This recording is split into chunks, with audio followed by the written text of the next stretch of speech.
Oke. Assalamualaikum warahmatullahi wabarakatuh. Waalaikumsalam warahmatullahi wabarakatuh.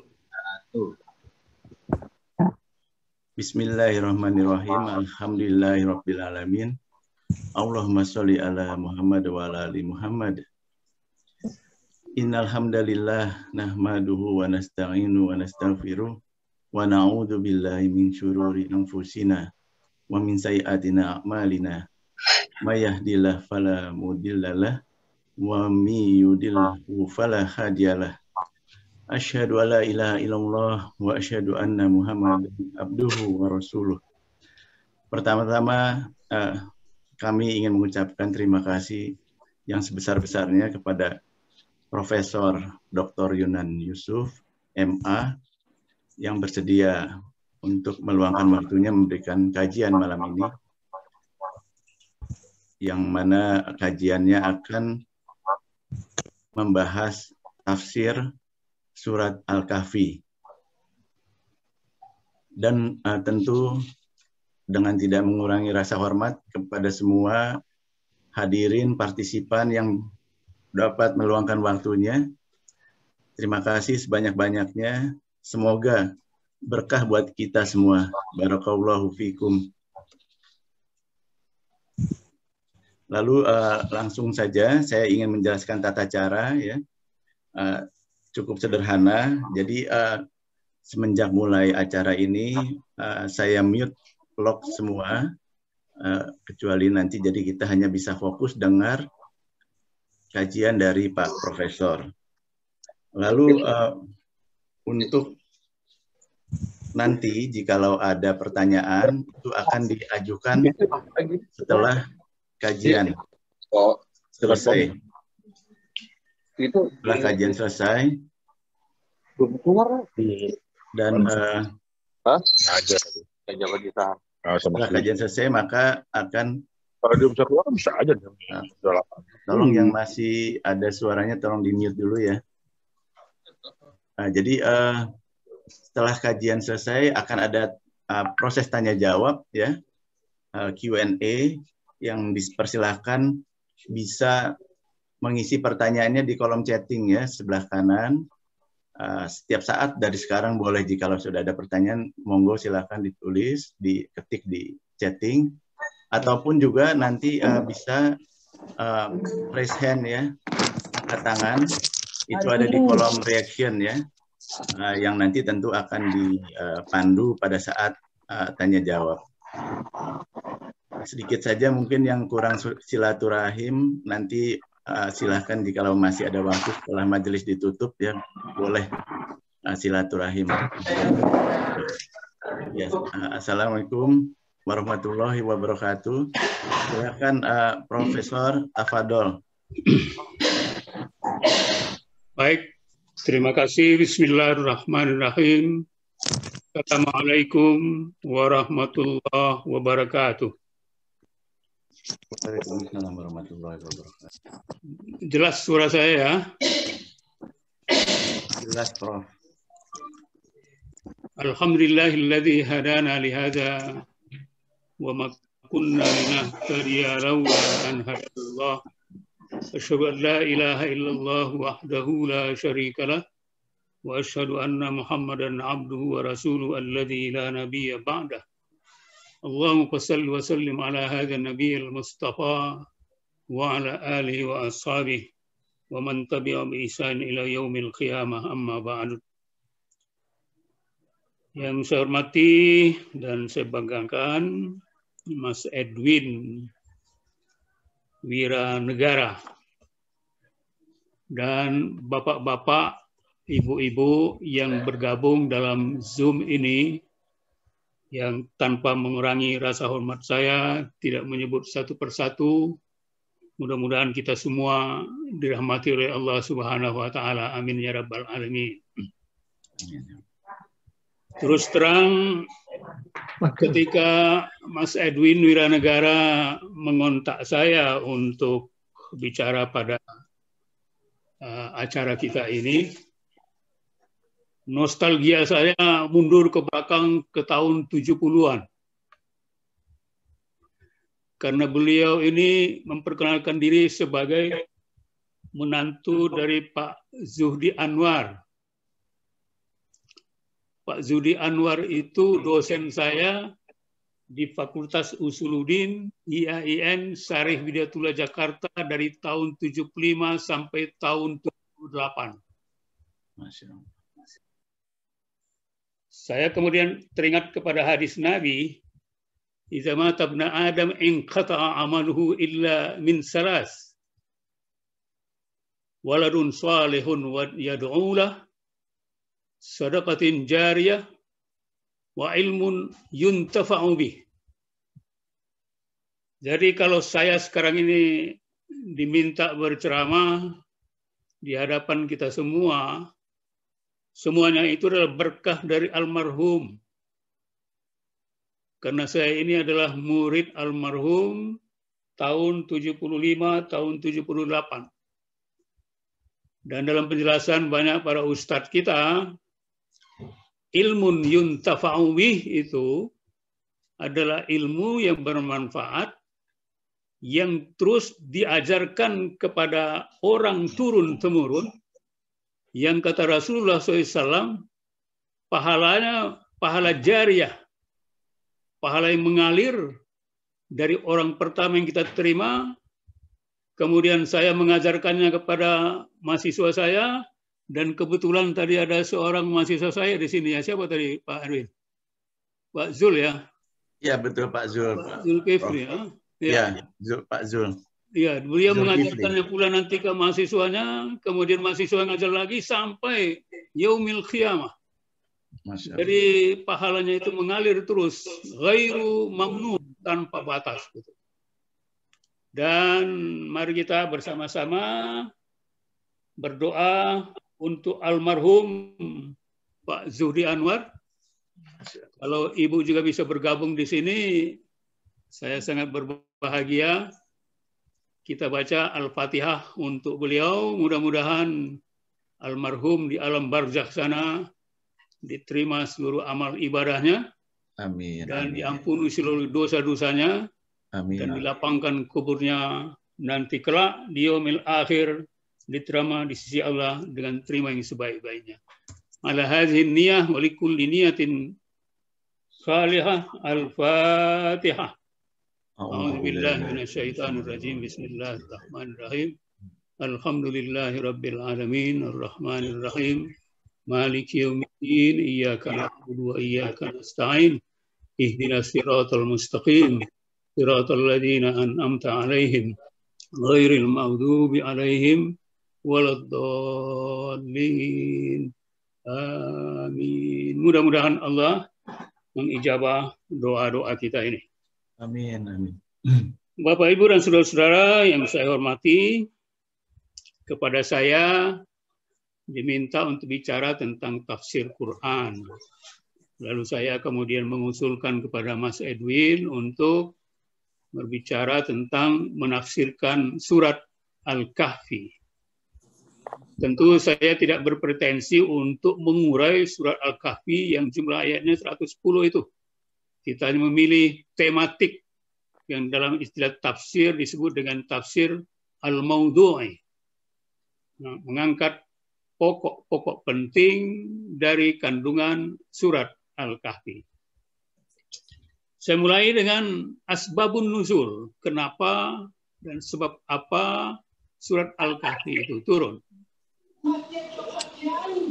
Di masa dakwah Islam pertama, di zaman pertama Makkiyah, periode Makkiyah, ketika Rasulullah Shallallahu Alaihi Wasallam diperintah Allah untuk menyampaikan ajaran Islam kepada kaum kerabatnya, wa anzir asiratakal akrabin, dan beliau kemudian mengajak saudara kaum kerabat terdekatnya, maka ketika itu yang tampil sebagai pertama menerima dakwah Nabi, di samping istri beliau Siti Khadijah, adalah Ali bin Abi Thalib.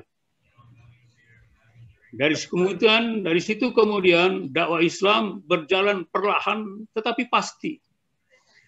Dan perkembangan dakwah ketika itu memang menyasar orang-orang mustad'afun, para hamba sahaya, Ammar bin Yasir, Bilal bin Rabah, dan itu semuanya orang-orang yang sebenarnya berfungsi sebagai hamba sahaya. Tapi kemudian dari situ berkembang, masuklah kemudian Islam, Abu Bakar Siddiq, kemudian Umar bin Khattab, dan kemudian berkembang secara pasti perjalanan dakwah itu. Orang-orang musyrikin mereka merasa kewalahan menghadapi dakwah ini. Bagaimana cara menghentikannya ini? Mereka tidak tahu caranya bagaimana menyetop perjalanan dakwah yang begitu pasti langkahnya walaupun perlahan, tidak bisa dibendung. Gitu. Maka terjadilah musyawarah besar ketika para pentolan-pentolan musyrikin Mekah ini untuk menanyakan kepada orang-orang Yahudi di Madinah, kira-kira senjata apa yang paling ampuh menghadapi dakwah Muhammad ini. Maka dikirimlah kemudian dua orang pentolan musyrikin Makkah, Nadar ibnu Haris dan Uqbah ibnu Abi Mu'aiz, minta amunisi kepada orang-orang Yahudi di Madinah untuk menghadapi dakwah Rasulullah SAW. Mereka kemudian berangkat ke Madinah, bertemu pendeta-pendeta Yahudi di Madinah, bertanya kepada pendeta Yahudi ini, apa sih kira-kira senjata untuk membungkam ini Muhammad untuk membaca Al-Quran di hadapan khalayak ramai, supaya dia berhenti membaca Al-Quran itu. Dia tidak bisa lagi menyampaikan kebenaran. Nah, orang-orang pendeta Yahudi ini ada senjata katanya. Apa itu? Tanyakan kepada beliau 3 hal. Apa yang 3 hal itu? Tentang generasi muda di masa lampau yang pergi menyelamatkan diri. Yang kedua, tokoh penguasa dunia yang menguasai timur dan barat. Yang ketiga, tanyakan kepada dia apa itu roh. Kalau dia bisa menjawab 3 hal ini, benar-benar dia seorang nabi. Tapi kalau dia tidak bisa menjawab 3 hal ini, dia pasti pembohong dan penipu besar. Mendengar amunisi itu, ya mereka catat dan kemudian mereka bawa kembali ke Mekah. Lalu besoknya ketika sampai di Mekah, mereka manggil Muhammad SAW. Lalu ketika di hadapan orang banyak, diajukanlah pertanyaan ini. Pertama, siapa itu pemuda yang menyelamatkan diri? Yang kedua, siapa itu tokoh dunia yang menguasai timur dan barat? Yang ketiga, apa itu roh? Nabi kemudian, ya sebagai seorang manusia biasa, itu pengetahuan yang sudah ratusan tahun, nggak tahu itu. Nabi tidak pernah belajar tentang itu. Beliau apalagi dia seorang yang ummi gitu. Lalu Nabi Muhammad SAW minta waktu. Besok saya jawab, katanya. Besoknya pagi-pagi orang sudah berkumpul, Nabi sudah dihadapkan, mana jawaban? Ternyata Nabi nggak bisa menjawab. Kaum muslimin yang ada ketika itu sudah merasa was-was juga itu. Datang ke Nabi, besok lagi mudah-mudahan beri saya waktu. Sampai kemudian pemberian waktu ini 15 hari nggak ada jawaban itu. Bayangkan suasana yang begitu kalau kita hadapkan sekarang ini, seorang kita tanya kemudian berjanji sampai 15 hari, itu pasti di ujungnya sudah bisa dikatakan sebagai seorang pembohong. Baru kemudian pada hari ke-16, malaikat Jibril datang dan membawa surat Al-Kahfi tentang jawaban pertanyaan tadi itu. Yakni surat Al-Kahfi, kemudian cerita tentang Iskandar Zulkarnain juga di surat Al-Kahfi ini, dan kemudian tentang ruh. Wa yas'alunaka 'anir ruh, qulir ruh min amri rabbi, wa ma utitum minal ilmi illa qalila, itu ada pada surat Al-Isra. Nah, ketika itu kemudian barulah masyarakat Makkah ini, orang-orang musyrikin Makkah ini merasa, wah ini nggak ada lagi senjata yang bisa kita mengalahkan Nabi Muhammad ini. Apa pesan dari cerita ini, asbabun nuzul ini menjadi bukti bahwa Al-Quran itu bukan karangan Nabi Muhammad. Sebab kalau dia mengarang-ngarang, tentu pada hari pertama dia sudah bisa jawab itu. Karena dia dihadapkan kepada khalayak ramai Kalau dia tidak bisa menjawab, namanya akan tercemar. Tapi dia nggak bisa menjawab sendirian. Itu buktinya bahwa Al-Quran itu benar-benar wahyu dari Allah, karena Nabi baru bisa menjawab kalau wahyu diturunkan. Itu asbabun nuzul kenapa surat Al-Kahfi ini turun kepada Nabi Muhammad Sallallahu Alaihi Wasallam. Yang kedua, saya masuk ke fadilah surah Al-Kahfi. Sabda Rasulullah SAW dari Abi Sa'id Al-Khudri, anin Nabi Sallallahu Alaihi Wasallam, qala, man qara'a surat Al-Kahfi yaumul Jum'ah, ada alahu minan nur min bainil jum'ataini. Siapa yang membaca surat Kahfi di hari Jumat, yang dimulai dari sore Kamis, malam Jumat, pagi Jumat, siang Jumat, kemudian malam Jumat, sampai kemudian hari Jumat menjelang maghrib di hari Sabtu, kata Allah, dia akan diberi nur, cahaya, baina Jum'ataini, dari Jumat sekarang sampai Jumat yang akan datang. Saudara-saudara sekalian, nur diperlukan oleh manusia. Kalau ditanya kepada kita sekarang, dengan apa manusia bisa melihat? Kita bisa melihat bukan dengan mata. Kalau kita bisa melihat dengan mata, kalau kita matikan lampu sekarang ini, lalu ditanya mana kursi, mana meja, mana lemari, kita nggak tahu, hanya meraba-raba saja. Kita baru bisa melihat kalau ada cahaya. Tentu cahaya di sini tidak dimaksudkan cahaya yang material, ya, tapi cahaya rohani.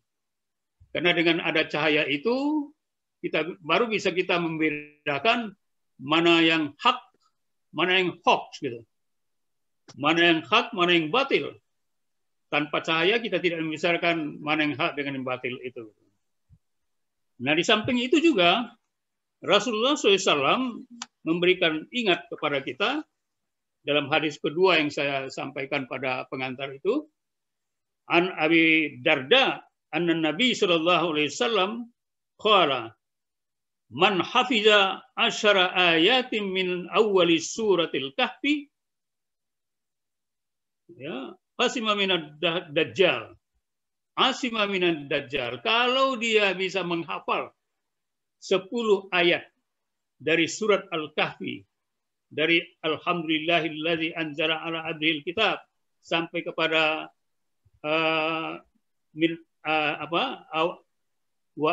awal fityatu ilal kahfi, kata Nabi, dia akan diselamatkan dari Dajjal. Saudara-saudara sekalian, Dajjal nanti dalam hadis Nabi akan datang pada akhir zaman. Kalau kita kemudian di dalam keyakinan tauhid kita, nanti di akhir zaman dia akan datang mengganggu akidah umat Islam, orang-orang beriman. Maka yang punya kesempatan berdoa sebelum beri salam sesudah membaca Innaka Hamidum Majid, kemudian disunnahkan kita makan doa, Allahumma inni a'udzubika min azabil jahannam wa min azabil qabri wa min fitnatil mahya wal mamat wa min syarri fitnatil masihid dajjal, maka kita akan terpelihara dari Dajjal itu kalau kita menghafal ayat pertama sampai ayat 10 surat Al-Kahfi. Dalam banyak hadis dikatakan nanti Dajjal ini akan turun dengan wajah yang sangat mengerikan. Dan perintah-perintahnya terlaksana. Ketika dia mengatakan, ya sama anzil ma, hai langit, turunkan air, pasti akan hujan. Kemudian dia mengatakan, ya ard, ambatun nabat, tumbuhkan tumbuh-tumbuhan, tanaman, pasti tumbuh. Kemudian, ya mayyit, kum, mayit hidup, gitu. Orang mayit akan hidup, gitu. Nah, orang-orang kemudian karena perintahnya begitu tegas dan berjalan, diperkenankan oleh Allah, disangka dia adalah Masih ibnu Maryam, kan memang juga dalam akidah kita nanti akan turun Isa ibnu Maryam yang akan mengatakan menegakkan tauhid dan membunuh Babil gitu apanya punya teks hadis itu. Maka ternyata dia bukan Al-Masih Ad-Dajjal Masihul Ibnu Isa, tetapi yang datang ini adalah Masih Ad-Dajjal, Masihud Dajjal. Apa arti Dajjal sebenarnya? Secara harfiah kata Dajjal itu artinya palsu. Jadi ini Al-Masih yang palsu. Dalam bahasa Arab kalau ada ungkapan umpamanya wi'a'uz zahab, ya, piring yang terbuat dari emas. Dia emas murni.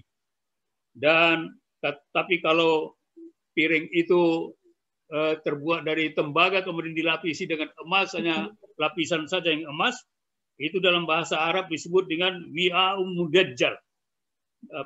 Gelas yang palsu gitu, cangkir yang palsu. Jadi kalau ada yang palsu-palsu sekarang itu disebut dajjal. Kalau ada Samsung palsu, handphone palsu itu handphone dajjal namanya. Atau banyak juga orang yang punya hidung mancung hasil suntikan silikon, itu juga hidung dajjal artinya itu ya. Secara harfiah tentunya tidak dalam istilah gitu. Nah, hadirin sekalian, dari situ kemudian kita dibawa kepada 3 pengertian nur di sini. Seperti hadis Nabi itu, yakni cahaya yang bisa membedakan mana yang hak dengan mana yang batil. Yang kedua, dengan cahaya itu biasanya kalau ada orang yang kalau tidur itu, kalau lampu dimatikan, dadanya sesak itu, nggak bisa tidur dia. Nah ini kemudian kalau kita ambil kepada makna spiritualnya, ini ada orang mengalami sesak napas secara spiritual, maka ketika dibacakan surat Al-Kahfi ini secara spiritual hatinya akan tenang dan tentram gitu.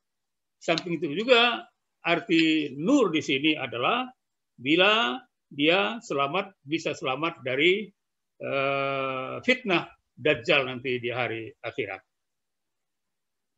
Hadirin sekalian, kita sekarang masuk ke pembicaraan tentang apa sebenarnya pesan pokok dari surah Al-Kahfi. Kita sudah bicara tentang asbabun nuzulnya, kemudian kita sudah bicara dengan faedah amalnya, bagaimana kita bisa membaca surah Al-Kahfi di hari Jumat, dan itu memberikan cahaya kepada kita sampai Jumat berikutnya, dan seterusnya. Maka sekarang kita masuk kepada tema pokok yang dikandung oleh ajaran yang masuk dalam surat Al-Kahfi ini. Pertama adalah pemuda beriman yang mempertahankan akidah. Di dalam ayat 13 dikatakan, nahnu naqussu 'alaika naba'ahum bil haqq. Kata Allah, kami akan mengisahkan kepadamu tentang berita mereka orang-orang pemuda Al-Kahfi itu dengan benar, dengan hak. Dan ini kan bukan berita bohong, berita yang sesungguhnya. Apa itu? Innahum fityatun amanu bi rabbihim wa zidnahum hudan.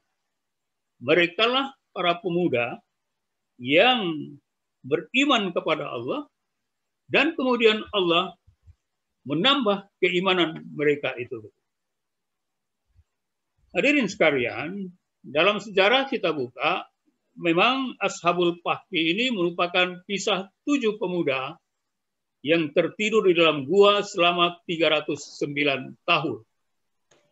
Kisah ini terjadi di negeri bernama Efesus yang dipimpin oleh raja kejam dan penyembah berhala bernama Raja Decianus. Ia tak segan-segan membunuh siapa saja yang menolak untuk menyembah berhala. Maka untuk menyelamatkan akidah, mereka para pemuda ini yang tadinya hanya berjumlah 6 orang, ketika lari dari kejaran dari Raja Decianus ini, karena Decianus ingin membunuh mereka, di tengah jalan ketemu dengan seorang pemuda lain yang sama akidah juga dengan mereka, dan kebetulan pemuda yang ditemui di jalan ini membawa seekor anjing. Nah, mereka bertuju kemudian bersama anjingnya ini mencari tempat persembunyian. Ketemulah gua itu, dan mereka masuk ke dalam gua dan beristirahat di sana. Dan ternyata Allah memberikan mukjizatnya. Mereka bukan yang sekedar istirahat saja, tetapi ditidurkan selama 309 tahun. Hadirin sekalian, pesan apa yang bisa kita tarik di sini?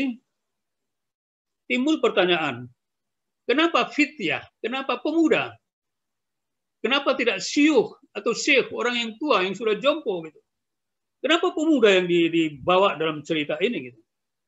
Sebab kalau kita bicara tentang pemuda, itu artinya kita bicara tentang masa depan.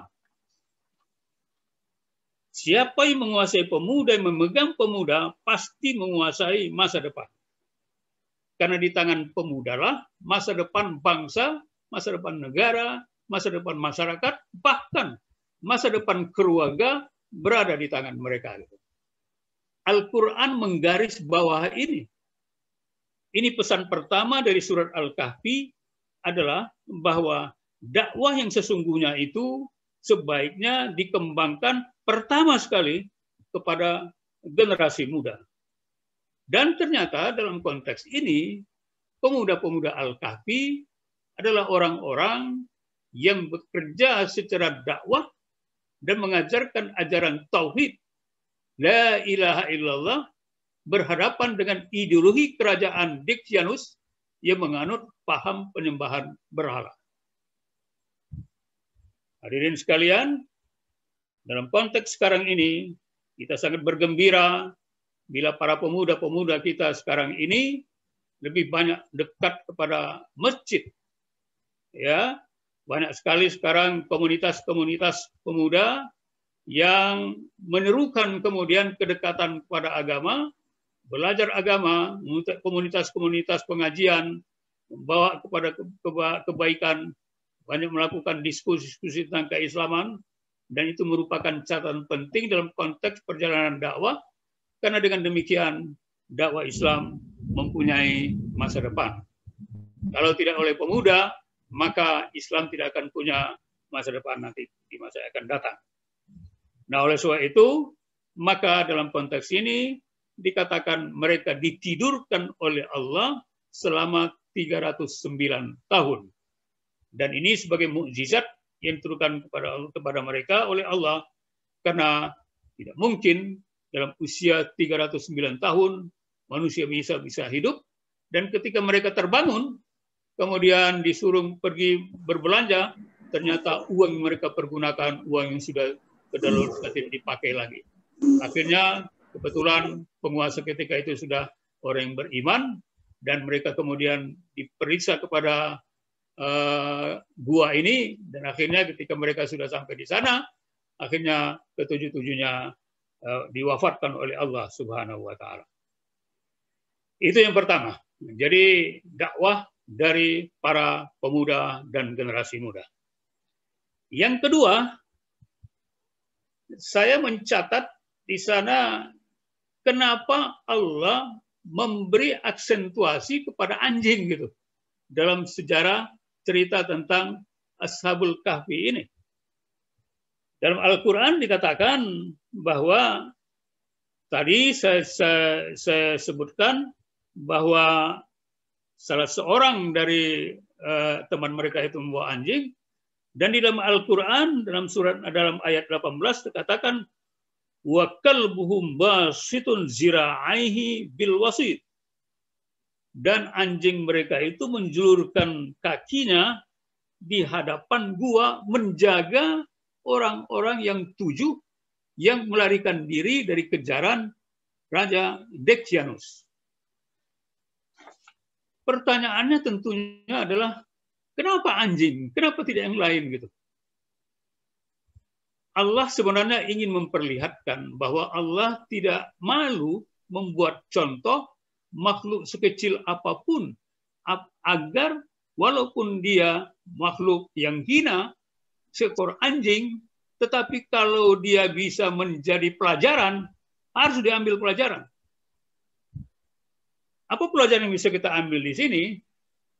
Seekor anjing saja yang makhluk hina-hina itu menjaga para penyebar agama ini, menjaga para ulama, menjaga para ustadz, tidak melakukan kegiatan-kegiatan yang menghinakan para ustadz, para habaib, para ustadz, para ulama. Tapi mereka menjaga. Maka di sini maknanya adalah agar kita yang bukan ulama, bukan seorang alim, atau bukan seorang terpandang, andai sekalipun kita ini seekor anjing sekalipun. Ini penafsiran saya tentunya ini. Bisa berbeda dengan yang lain. Walaupun kita tidak siapa-siapa, berkhidmatlah kepada mereka yang benar-benar menolong agama Allah. Jangan kemudian melakukan tindakan mengkriminalisasi orang-orang yang berkhidmat kepada agama ini.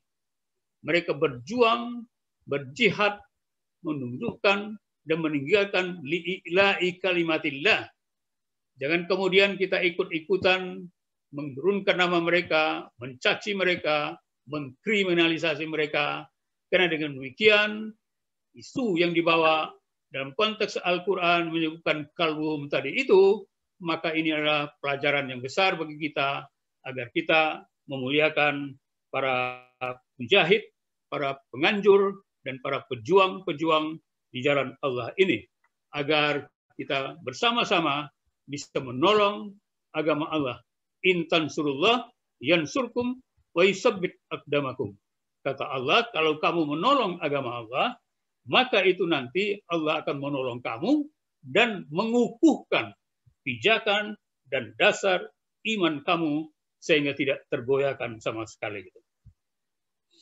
Yang ketiga adalah kehidupan dunia hanya bagi perhiasan dan sebagai ujian. Di dalam ayat Kahfi, ayat ke-7 dan ke-8 dikatakan, Inna ja'alna ma'adal ardi zinatan laha linabluwahum ayyuhum ahsanu amala. Wa inna laja'iluna ma'alaiha sa'idan juruza. Sesungguhnya kami telah menjadikan apa yang ada di bumi sebagai perhiasan baginya.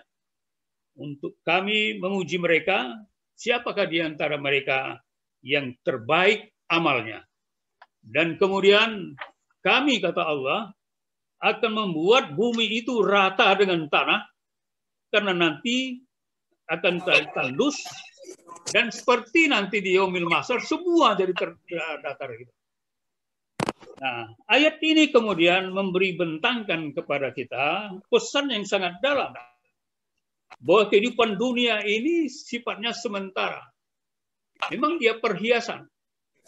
Dan perhiasan, keindahan, itu sering membuat kita terlena. Kadang-kadang kita tidak tahu lagi bahwa sebenarnya kita di dunia ini hanya hidup sebentar saja. Lama kemudian kita akan dipanggil oleh Allah. Sehingga kita kemudian terpesona oleh keindahan dunia ini. Memang tentu saja kita harus memahami dengan baik dan dengan kreatif. Kita perlu dunia memang. Kita tidak boleh meninggalkan dunia. Dan kita harus merebut dunia. Seorang muslim itu harus mampu merebut dunia untuk kepentingan akhiratnya. Saya sering menyebut contoh dalam beberapa kegiatan. Kalau kita ingin melihat apa nikmat yang diberikan Allah kepada kita, wah sangat banyak. Kita tidak bisa menghitungnya. Wa in ta'uddu ni'matallah la tuhsuha. Saya pernah membuat contoh umpamanya nikmat paling kecil, ya, yang karena kita sudah terbiasa mendapatkannya, kita tidak sadar ternyata kita sudah diberi Allah triliunan rupiah. Contohnya umpamanya, setiap pagi bangun tidur, bahkan dalam tidur itu kita harus menghirup oksigen dan nitrogen. Kata ilmu kesehatan, ilmu lingkungan hidup, manusia memerlukan sehari 2.880 liter oksigen. Harga oksigen per liter 25.000 sekarang. Maka untuk memenuhi kebutuhan oksigen kita satu hari, kita harus mengeluarkan uang sebesar 25.000 kali 2.880 liter sama dengan 72 juta. Ya. Bila kita kalikan untuk kebutuhan oksigen satu bulan, maka kita harus mengeluarkan uang sebesar 72 juta kali 30, itu artinya 2.160 juta, 160 juta rupiah. Kalau kita hitung lagi kebutuhan oksigen kita dalam 1 tahun, maka kita harus mengeluarkan uang sebesar 2.160 juta kali 12, itu jumlahnya adalah 25,92 triliun. Itu baru oksigen 1 tahun. Mari jumlah ini dengan usia kita masing-masing. Sudah berapa yang kita peroleh itu. Kalau kita pindah kemudian ke nitrogen, setiap orang memerlukan 11.376 liter nitrogen. Harga 1 liter nitrogen 9.950. Maka dalam 1 hari kita memerlukan pembelian nitrogen sebesar 9.950 kali 11.376 menjadi 113.191.200 rupiah. Untuk kebutuhan 1 bulan kita harus kalikan 30 hari, jumlahnya adalah 3.395.736.000. Sedang untuk memenuhi kebutuhan nitrogen 1 tahun kita harus mengeluarkan uang sebesar 3.395.760.000 kali 12, 40,74 triliun 1 tahun. Mari kita kalikan masing-masing dengan usia kita. Saya saja sekarang sudah berusia 72 tahun.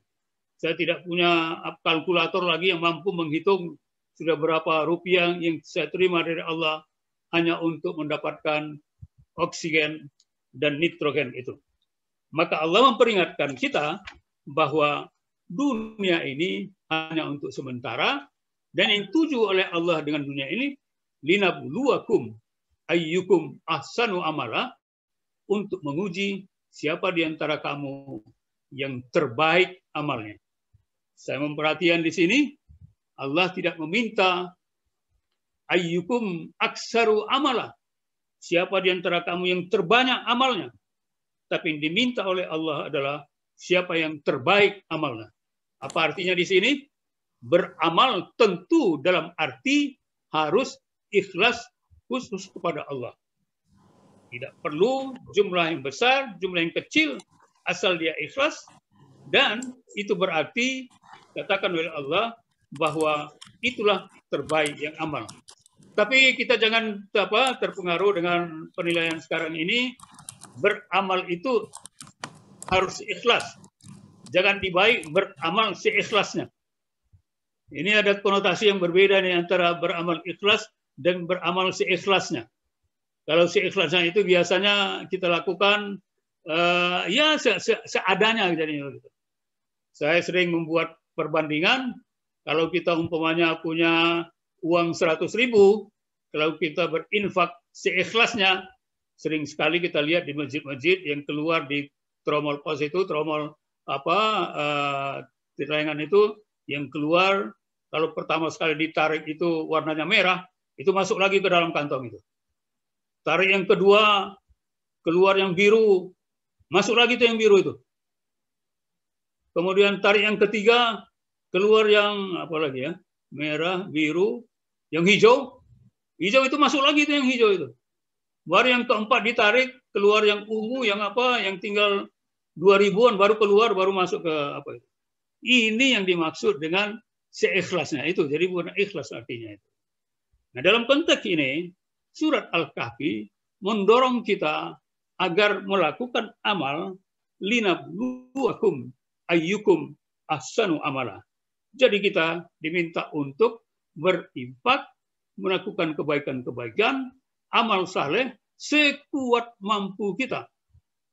Maka sering sekali pemahaman dengan semampunya itu jangan kemudian dipahami dalam arti ala kadarnya. Kalau kita punya kemampuan pengertian dengan ala kadarnya, maka iman kita pun menjadi ala kadarnya di situ. Sedangkan diminta adalah liyabluwakum ayyukum liyabluwahum ayyuhum ahsanu amala. Siapa di antara kamu yang terbaik amalnya? Nah, dalam konteks ini, saya ingin mengajak kita bersama, dengan kesadaran seperti itu, 3 prinsip dari ajaran surat Al-Kahfi ini, membawa kita kepada kehidupan yang memberi makna kepada semua orang. Karena dalam kehidupan ini, ternyata, kata Nabi Rasulullah SAW, sebaik-baik kamu bukanlah orang yang terkaya, orang yang terpandang, orang yang terpintar, orang yang terpandai, orang yang terhormat, bukan. Tetapi adalah orang yang lebih bermanfaat kepada orang lain. Anfa'um linnas. Bermanfaat kepada orang lain, bukan kepada siapa-siapa. Nah, dalam konteks ini kita bisa melihat bahwa ternyata dalam kehidupan kita sehari-hari, agama itu mendorong kita untuk melakukan kebaikan. Ayyukum ahsanu amal. Bagaimana di antara kamu berbuat yang terbaik dalam perbuatannya gitu. Dengan demikian, kita akan menebarkan kedamaian, keamanan, ketentraman, dan tidak menimbulkan huru-hara. Karena dalam konteks beragama, karena agama kita ini akar katanya adalah salam, Islam, damai, maka setiap muslim itu harus menebarkan rahmatan lil alamin. Dan dalam konteks ini ayat mengatakan bukan rahmatan lil muslimin. Ayat mengatakan rahmatan lil alamin. Dalam banyak tafsir, alamin ini juga termasuk kepada manusia, hewan, tumbuh-tumbuhan, dan makhluk jamadat. Makhluk mati, makhluk hidup, yang juga menjadi penghuni alam semesta ini. Dan dalam konteks ini, Islam datang membawa rahmat untuk semuanya. Dengan demikian nanti akan terlaksanalah cita-cita Islam yang dianjurkan oleh Rasulullah SAW, assalam, damai, di mana saja berada, sebagaimana Allah mengatakan rahmatan wa ma arsalnaka illa rahmatan lil alamin. Hadirin sekalian, saya kemudian sudah sampai kepada penghujung dari pembicaraan kita ini, karena tadi diberi waktu sampai jam 9, nanti kita kembangkan dengan diskusi tanya jawab. Maka saya ingin memastikan sekarang ini bahwa pesan terakhir dari surat Al-Kahfi ini adalah seperti yang disebut dengan perhatian itu, bahwa agar menjadi, mari kita jadikan surat Al-Kahfi ini menjadi bacaan tilawah kita setiap Jumat. Kenapa setiap Jumat? Karena kata Nabi tadi, man qara'a surat Al-Kahfi fi yaumil Jum'ah fadla alaihi an-nur, dia akan diberikan kepadanya cahaya min baini Jum'atain. Jadi kalau kita baca surat Al-Kahfi di hari Jumat, mulai dari sore Kamis, kemudian malam Jumat, kemudian pagi Jumat, siang Jumat, sampai sore Jumat, kalau kita baca itu, kapan saja di hari Jumat, maka kita akan diberi cahaya oleh Allah sampai Jumat yang akan datang. Itu artinya kita akan bercahaya, bersinar, diberikan nur oleh Allah Subhanahu wa Ta'ala. Dan nur itu jangan kita tangkap dalam bentuk material, tapi nur cahaya yang ada dalam hati. Karena kata Al-Quran, kalau hati tidak mendapat cahaya, maka Al-Quran mengatakan fi qulubihim maradun. Pada hati mereka ada penyakit. Dan penyakit itu ada kegelapan hati, dan kegelapan hati membawa kepada perbuatan-perbuatan yang tidak terpuji. Karena hatilah yang menjadi sumber segala sesuatu. Kata Nabi, faiza salati jasadil kullu, jika hati itu baik, maka seluruh tubuh akan menjadi baik. Faiza fasadat fasadil kullu, jika hati itu adalah buruk, maka semua amal perbuatan kita akan buruk. Ketika ditanya Nabi, apa itu ya Rasulullah? Ala wahyal qalb. Dan itulah hati. Dan hati adalah dalam diri kita masing-masing. Mari kita jaga hati ini dan kita jadikan dia sebagai tolok ukur dalam perbuatan kita sehari-hari, sehingga kita bisa menampilkan kedamaian dan keselamatan serta rahmat bagi alam semesta. Baik kepada sesama manusia, kepada hewan, kepada tumbuh-tumbuhan, dan kepada benda mati, yang sekalipun dia benda mati, dia juga adalah makhluk Allah Subhanahu wa taala. Dengan demikian, tugas sebagai seorang muslim seperti yang diamanatkan oleh surat Al-Kahfi ini menegakkan tauhid akidah Islam, kemudian menjaga dan memelihara para pejuang mujahid dakwah kita, dan kemudian menjadikan kehidupan dunia ini sebagai ujian. Jangan kita terpesona karena melihat keindahan dunia. Ibarat suatu tanda di dunia ini sebenarnya adalah indah kalau dia kita ikuti dalam konteks menunjuk kepada kehidupan akhirat. Sebagai contoh umpamanya, sebagai penutup, umpamanya kita berada di Jakarta, mau pergi ke Bandung, lalu di sebuah persimpangan jalan ada sebuah patung, yang kemudian patung ini menunjuk ke arah Bandung. Dan di telunjuk patung ini ada cincin berlian yang bercahaya-cahaya. Lalu ketika kita mampir ke patung ini, lalu kita lupa menuju Bandung. Sehingga kita terlena oleh kehidupan dunia. Dan akhirnya tanpa kita sadari, malaikat Israel, ya, Israel kemudian datang mencabut nyawa kita, dan pada waktu itu tidak sadar lagi bahwa kehidupan kita sudah berakhir. Dan memang dunia adalah mazratul akhirah. Dunia tempat menanam untuk nanti kita panen di kehidupan akhirat. Siapa yang mau menanam di dunia, dia akan mendapat hasil di kehidupan akhirat. Dan itulah tugas kehidupan kita. Dan kalau kita mundur ke belakang, mengingat kemudian ini adalah memperbanyak amal saleh dengan kehidupan dunia, sehingga kita bisa mengatakan liyabluwahum ahsanu amala, untuk mengetahui siapa di antara kamu yang terbaik amalnya. Saya kira saya sudah sampai ke ujung penjelasan ini, dan untuk itu saya akhiri. Wabillahi taufiq wal hidayah. Assalamualaikum warahmatullahi wabarakatuh. Waalaikumsalam warahmatullahi wabarakatuh. Terima kasih Prof atas penyampaiannya yang luar biasa, singkat tapi padat, dan hikmah-hikmahnya banyak sekali, keterkaitan khususnya para pemuda yang memang untuk disiapkan sebagai generasi penerus, ya, Prof. Lalu juga tadi keterkaitan ahsanu amala, jadi amal yang terbaik, ya, bukan yang banyak, tapi yang penting ikhlas, lalu sekuat dan semaksimal mungkin. Baik, sudah ada yang mau bertanya ini, Prof, sebentar ya. Ya, silakan. Iya, silakan Om Adam, Pak Nurholis Adam, silakan bisa di unmute ya. Nanti setelah ini Pak Peta. Om Adam di unmute dulu, Om. Ya, halo? Ya, silakan Om Adam, Oke. silakan.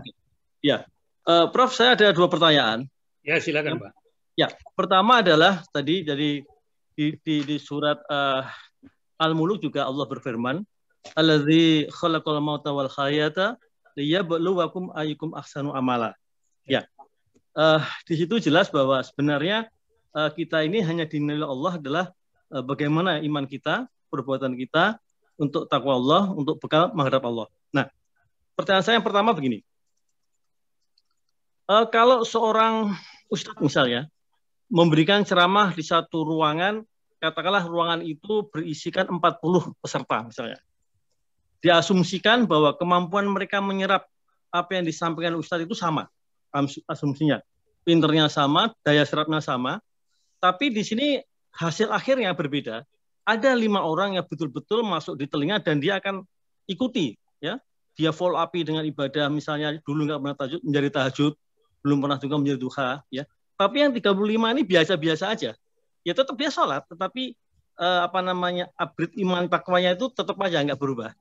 Ini kira-kira faktor apa yang menyebabkan adanya perbedaan tadi? Itu pertama, Ustaz, ya. Okay. Pertanyaan kedua adalah mengenai istidraj. Ya. Di dalam Al-Quran itu, saya lupa surat apa ayat berapa, Allah berfirman bahwa orang yang kafir itu sebenarnya, dia siksanya tuh ada di dunia dan di akhirat. Udah pasti itu. Tetapi di dunia ini bentuknya apa ya? Kalau kita melihat bahwa seseorang yang konglomerat, halo? Ya, silakan. Terus ya. Om. Misalnya seorang konglomerat kita lihat bahwa luar biasa kekayaannya dan sepertinya tidak ada problem, ya misalnya yang kita lihat, dan sampai dengan dia meninggal dunia, apakah siksa yang di dunia ini oleh Allah memang tidak diberikan, hanya ditumpukan nanti di akhirat? Begitu Prof, terima kasih. Ya. Terima kasih Om Adam. Saya langsung jawab atau silakan Prof, boleh langsung. Ya. Oke. Baik Pak Nurkhalis Adam ya. Pertama tadi tentang mendengar ceramah 40 peserta, 5 orang benar memahami, 35 orang biasa-biasa saja. Tentu dalam konteks dakwah ini ada hukum kejiwaan, ya, teori psikologi, bahwa orang yang menangkap pemahaman tentang ajaran pelajaran itu kalau orangnya serius. Kalau orangnya separuh serius, apalagi bermain-main, maka tidak akan ada yang dapatkan. Maka masuk keluar kuping kanan, keluar kuping kiri. Maka menurut hemat saya, ini sesuai juga dengan teori dalam ilmu dakwah, bahwa orang-orang yang mendengar pengajaran, kalau dia menerima dengan hati, maka itu akan tersimpan dalam hati juga. Tapi kalau dia menerima dengan jasadnya saja, dengan telinga saja, maka itu akan tidak tersimpan dengan lama. Nah, dalam konteks ini saya bisa mengatakan bahwa kalau nanti terjadi perimbangan seperti itu, maka sebenarnya itu sangat bergantung kepada apakah yang menerima ini dengan hati atau bukan dengan hati. Kalau dia menerima dengan hati, pasti akan ketemu antara panggilan hati dengan suara hati, ketemu di sana, bertemu dalam konteks kebenaran. Tapi kalau dia separuh-separuh, apalagi lebih banyak tidak mendengarnya, atau hanya sekedar hiburan saja, maka akan didapat itu adalah tadi yang disebutkan oleh Pak Nurkhalis, ya biasa-biasa saja. Tapi yang perlu saya tekankan di sini adalah kata Al-Quran bahwa lastu alaihim bimusaitir, ya, bahwa kamu tidak bisa memaksa. Yang kamu lakukan adalah memberi ingat saja. Fazakir innama anta muzakir. Nabi diperintahkan oleh Allah menyampaikan bahwa mereka menerima atau tidak itu ya terserah. Nah, Al-Quran mengatakan faman syaa falyu'min wa man syaa falyakfur. Kalau memang mau silakan beriman, kalau tidak mau ya silakan tidak beriman. Tugas Nabi adalah, tugas para pendakwah ini adalah menyampaikan ajaran itu. Nah, dalam konteks dakwah ini disebut dengan ajaran yang menerimanya itu tergantung kepada orang yang mendengarnya. Jadi mad'unya itu atau audiensnya ini sangat tergantung kepada kesadaran hati yang mereka mendengarkan itu. Nah, tentu saja dalam konteks ini dari sudut dai tugasnya adalah menyampaikan, dan itu distilahkan dengan tabligh. Tabligh itu menyampaikan. Kalau menyampaikannya itu tidak sampai, itu artinya tugasnya sudah selesai. Karena dia ditugaskan hanya menyampaikan. Tidak ada jaminan bahwa orang mendengar itu akan menerima dakwah kita. Tentu saja dalam konteks teori ilmu dakwah, bahwa dikatakan dakwah itu berhasil kalau dia bisa merubah mad'unya menjadi lebih baik gitu. Tapi kalau dia tidak bisa lebih baik, tentu akan diserahkan kepada Allah Subhanahu wa Ta'ala. Yang kedua, istidraj. Istidraj ini adalah istilah sederhana itu mengulur waktu gitu ya. Sebenarnya dia melakukan kekufuran. Tapi Allah mengulur-ngulur waktu bahwa dia harusnya diberi azab gitu. Maka dalam kehidupan kita sehari-hari banyak sekali orang-orang yang katakanlah konglomerat jadi koruptor itu kemudian kaya raya. Dalam konteks ajaran tauhid itu disebut dengan istidraj. Istidraj itu adalah mengulur-ulur orang berbuat dosa yang nanti pada waktunya dia akan dibenamkan ke dalam neraka. Nah, boleh jadi di sini bisa dua hal pemahaman. Apakah kekayaan itu azab atau nikmat? Nah, ini sangat tergantung pada pandangan kita. Banyak orang yang kaya raya, tapi hidupnya tidak tentram, gelisah. Dia setiap hari dengar-dengar ini, tahu-tahu nanti dicekokin oleh KPK, ditangkap oleh KPK. Pokoknya nggak tenang aja hidupnya itu. Tapi berapa banyak kita di antara kita umpamanya yang rezekinya pas-pasan saja, tidak begitu kaya dan tidak miskin juga, tapi kemudian hidupnya tentram, tenang, adem, ayem gitu. Dan tidak ada yang mengganggu psikisnya. Dia hidup secara tentram, damai, tidak ada gangguan perasaan, tidak ada psikis, sehingga dia hidup dengan penuh kedamaian dan kegembiraan gitu. Nah, oleh jadi ini berkaitan juga nanti dengan makna dalam surat Al-Fatihah itu Ar-Rahman dan Ar-Rahim. Ar-Rahman itu adalah Allah memberikan nikmatnya kepada siapa saja yang ada di dunia ini, apakah dia kafir atau mukmin. Itu diberi Allah.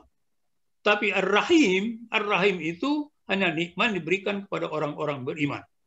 Yakni ketenangan hidup di dunia dan nanti ketenangan dan nikmat kehidupan di akhirat. Jadi kembali ke pertanyaan Pak Nurkhalis tadi, sepanjang pengetahuan saya, istidrar itu adalah mengulur waktu bagi orang-orang yang berdosa. Terlihat memang secara harfiah, secara material, dia, wah ini kaya raya, pasti senang ini. Tapi sebenarnya dalam konteks akidah Islam, dia berada dalam kondisi sedang berada mengalami siksaan secara spiritual. Dan nanti pada akhirnya, di yaumil mahsyar, dia akan dihukum dan dibenamkan oleh Allah kepada kehidupan neraka jahanam. Wallahu alam, Pak. Terima kasih, Prof. Baik, terima kasih Om Adam. Ini sebelum ke Pak Peta, saya mau ada kaitkan pertanyaan di chatting, berkaitan juga sebetulnya, ada lanjutan dengan pertanyaan Om Adam barusan. Ini dari Pak Samsul Singapura ya. Beliau salam Profesor. Ya. Jadi betul kekayaan kita akan ditanya di akhirat. Tapi kekayaan dan kejayaan tidak salahkan. Lalu di bawahnya disambung lagi, bagaimana untuk mendapat kebaikan dunia dan akhirat yang diridhoi Allah? Ya. Ya, Pak Samsul dari Singapura. Tentu kekayaan, kemewahan, kemegahan dunia itu diperlukan. Kenapa? Untuk hidup di dunia, kita memerlukan itu agar setara dengan orang lain. Sebab kalau kita tidak setara dengan orang lain, maka secara duniawi kita akan dikecilkan oleh orang lain. Kita perlu mobil, kita perlu rumah, perlu kita kekayaan. Tetapi catatan penting. Mobil, rumah, kekayaan jangan untuk dunia saja, tetapi harus mengalir ke akhirat gitu. Bagaimana caranya? Umpamanya, ya, kalau kita punya mobil, ada 2 umpamanya, ya, mobil di rumah kita, tidak ada salahnya kalau satu mobil kita berikan, bukan kita berikan ya, kita persilakan masjid mempergunakannya untuk keperluan dakwah. Jadi kalau ada umpamanya menjemput ustadz dari masjid, ya kita berikan mobil kita. Apalagi kalau kita menginfakkan mobil itu kepentingan dakwah.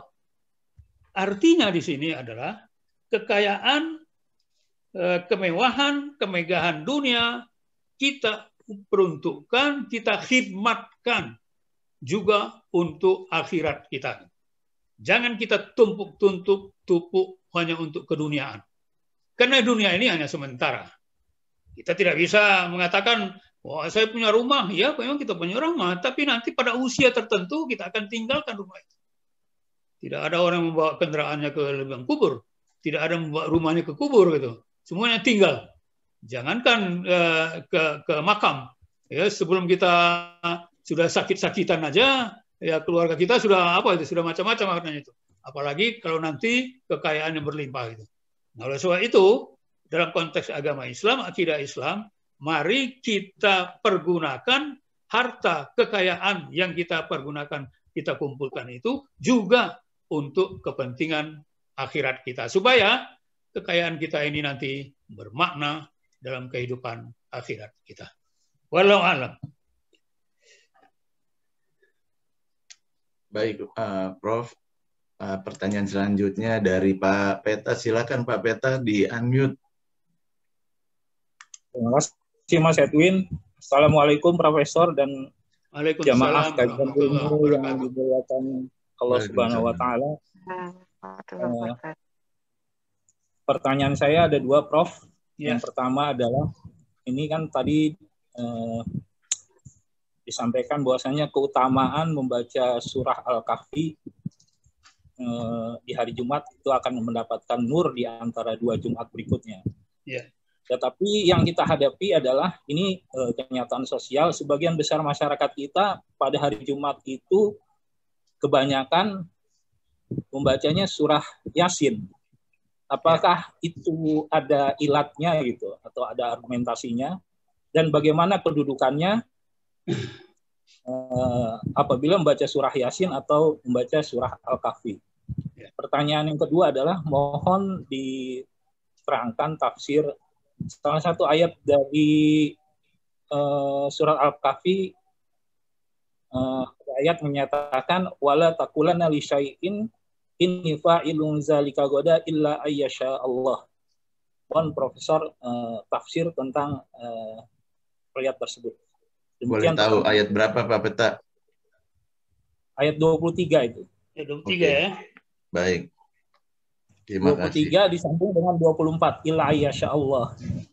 Iya. Oke, mohon izin saya lihat ayatnya dulu. Saya nggak hafal juga. Baik, Prof. Mohon izin sebentar. Terima kasih Pak Peta pertanyaannya. Terima kasih. Berapa tadi? 23 ya? 23 dan 24, Prof.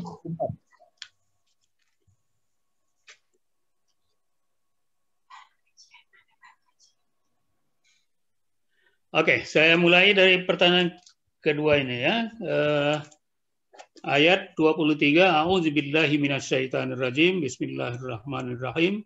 Wala taqulanna li syai'in inni fa'ilun dzalika ghadan illa ayyasha Allah wa dzakarullaha rabbaka inna nasita wa qul asa ayyahdiyani rabbi la aqrabu min hadza rasyada.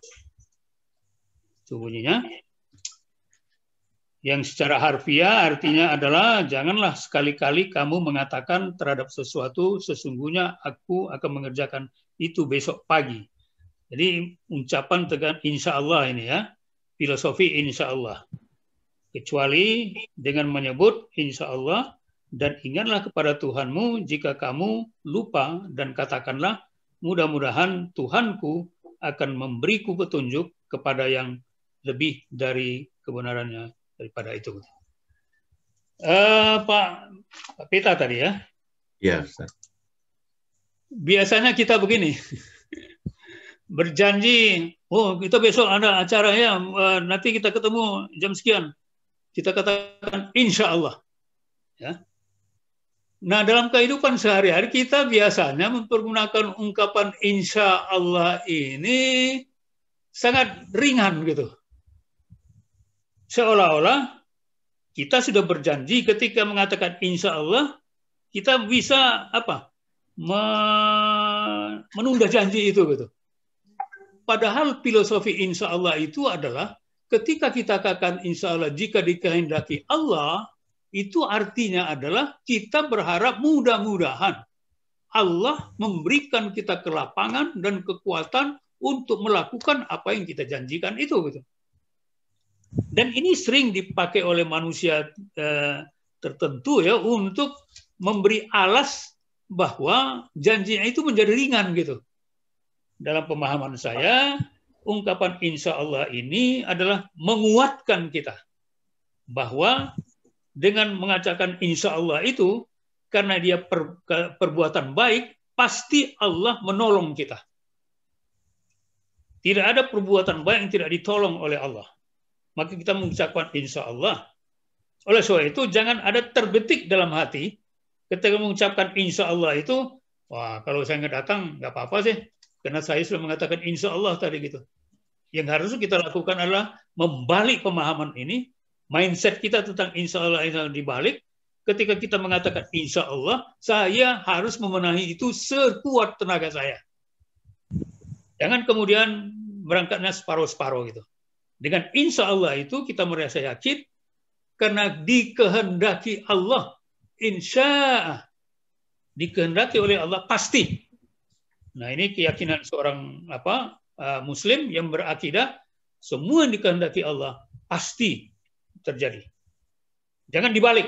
Dengan insya Allah itu kemudian kita merasa ada peluang atau celah untuk tidak memenuhinya. Itu pemahaman saya tentang yang kedua tadi itu. Nah, berkaitan dengan surat Yasin juga dianjurkan oleh Nabi, idza qara al-Qur'an fi yaumil jum'ah lahu jannah. Kalau mereka membaca Al-Qur'an surat Yasin di hari Jumat juga ada apanya, dari pahalanya untuk surga gitu. Dan malah dalam tradisi kita di Indonesia, malam Jumat itu orang kemudian membaca Yasin rame-rame. Dan dalam konteks ini tentu kita menempatkannya dalam banyak hadis, keutamaan surat-surat ini banyak sekali. Ada keutamaan surat Yasin, keutamaan surat Al-Kahfi, kemudian keutamaan surat Al-Baqarah, keutamaan surat Al-Muluk. Nah, Al-Muluk itu malah ditekankan lagi, kalau kita baca Al-Muluk itu menjelang tidur, maka kita akan terlepas daripada azab kubur ketika nanti kita berada di kubur gitu. Nah, maka ada orang kemudian mentadaruskan baca surat Mulk menjelang tidur, kemudian mentadaruskan surat Yasin pada hari malam Jumat, tapi Al-Kahfi ini diisyaratkan yakni pada Jumat, apakah itu di awal Jumat atau di akhir Jumat, dan itu keutamaannya adalah diberi nur dua Jumat berikutnya. Jadi Jumat sekarang, Jumat akan datang, kita diberi nur. Tentu saja pemahaman hadis ini kita tidak membenturkannya satu sama lain, dan kita pergunakan secara berbarengan sesuai dengan kemampuan kita melaksanakan dan melakukannya gitu. Sehingga sebenarnya yang nggak diinginkan menurut hemat saya itu adalah jangan kita pernah sunyi dari membaca Al-Quran. Apalagi dengan membaca Al-Quran itu berarti juga kita menyinari rumah tangga kita, rumah kita dengan ayat-ayat Allah, dan ayat-ayat Allah itu adalah penuh keberkahan. Wallahu a'lam bishawab. Terima kasih, Prof. Ya, baik. Terima kasih Pak Peta ya. Selanjutnya Pak Bimo, silakan. Ya, Assalamualaikum warahmatullahi wabarakatuh. Mendengarkan suara saya? Salam. Ya, saudara. Nah, terima kasih Profesor. Sungguh sangat luar biasa ini. Tafsirnya kebanyakan kalau dengar surat ceramah-ceramah surat mengenai tafsir Al-Kahfi ini lebih banyak kepada pemudanya. Tapi di sini saya menemukan satu perspektif baru dari tafsir Al-Kahfi. Saya tertarik dengan tadi mengenai perumpamaan anjing ya, yang di seolah-olah dia itu menjaga para pemuda Al-Kahfi dalam gua, dan kemudian ditafsirkan lagi bahwa kalau itu dikaitkan dengan kejadian sekarang bahwa kita harus menjaga para pejuang dakwah, orang yang menegakkan Islam. Nah, kalau itu ditarik kepada situasi sekarang, mungkin ada korelasinya gitu ya. Sudah kita lihat bahwa seperti tadi dikatakan oleh Profesor, banyak sekali terjadi kriminalisasi kepada para ulama, para habaib, dan yang lainnya. Nah, tapi ada juga beberapa orang berpendapat, saya menanyakan begini, bagaimana sikap kita? Ya kan, karena ada beberapa orang yang berpendapat bahwa kita tidak perlu secara frontal mungkin ya menunjukkan sikap kita membela, cukup hanya mendoakan saja, tidak perlu ikut-ikutan. Sementara di sisi lain ada yang secara nyata gitu, bahkan berakibat pada benturan dengan pemerintah kalau saya lihat gitu ya, sehingga ya seperti kemarin ada kejadian gitu. Saya nggak tahu apakah ini benar apa enggak ya, bahwa ya terjadi benturan cukup keras lah mungkin ya, mungkin tidak perlu saya sebutkan organisasinya, di mana terjadi sampai ada yang korban jiwa seperti itu gitu, Prof. Yang ingin saya tanyakan itu gimana sih sebenarnya sikap kita dalam mensikapi ini? Apakah kita juga harus membelanya itu dalam sikap atau hanya mendoakan saja gitu, Prof? Moga silakan itu saja. Ya, tentu ini Pak Bimo Suksmono ya. Tentu ini tafsir ya. Tafsir itu adalah interpretasi, dan interpretasi itu dalam konteks ilmu tafsir relatif benar, nisbi benar, tidak mutlak benar. Boleh setuju, boleh tidak setuju. Ya. Nah, dalam banyak kajian memang ungkapan wa kalbuhum basitun zira'aihi bil wasit kita bisa pahami secara harfiah dan bisa pahami secara maknawi. Takwil. Nah, kalau tadi saya membawa ini agak keluar dari makna harfi, dari bawa kepada maknawi agar relevan dengan situasi kita sekarang ini. Yang saya ingin tekankan begini. Perintah Allah itulah intan surullah yansurkum wa yusabbit aqdamakum. Jika kamu menolong agama Allah, pasti Allah akan menolong kamu. Itu garis pentingnya. Kalau kita menolong agama Allah, Allah pasti menolong kita. Kalau kita tidak menolong agama Allah, pertolongan Allah tidak akan turun. Nah, tinggal kita memilih ini. Mau menolong atau tidak menolong. Nah, salah satu dari menolong ajaran Allah itu adalah melindungi, membantu, menolong, mendorong orang-orang yang sudah bekerja di lembaga, di dunia dakwah ini.